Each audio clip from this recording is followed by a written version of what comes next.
अस्सलाम वालेकुम व्यूवर्स, मैं हुमा सुल्तान। आज मेरे किचन में बना है बहुत ही मज़ेदार सा लाहौरी कीमा। ये आप देखें कितना अच्छा लग रहा है, कितना अच्छा रौनक वाला बना है। तो चलें बनाना स्टार्ट करते हैं। बिस्मिल्लाहिर्रहमानिर्रहीम। क्वार्टर कप ऑयल डालूंगी पैन में। साबुत गरम मसाला जाएगा इसमें, एक दालचीनी का टुकड़ा, 4 छोटी इलायचियाँ, एक बादियान का फूल और हाफ टी स्पून ज़ीरा। गरम मसाले को लो मीडियम आंच पे 1 मिनट मैंने फ्राई कर लिया है। 250 ग्राम मैंने ये प्याज ली है। प्याज हमारी लाइट गोल्डन हो गई है।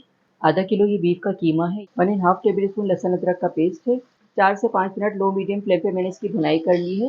3 अदद मैंने मीडियम साइज के टमाटर लिए हैं। मसाले शामिल करूंगी, 1 टीस्पून नमक, 1 टीस्पून कुटा हुआ धनिया, हाफ टी स्पून लाल मिर्च पाउडर, क्वार्टर टी स्पून हल्दी पाउडर।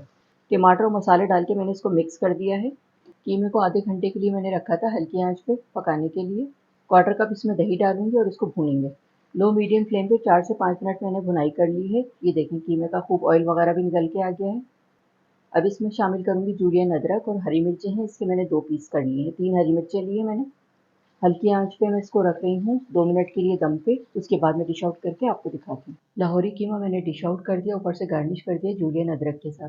आप देखें कितना अच्छा लग रहा है। ये बहुत आसान तरीके से मैंने इसको बनाया है।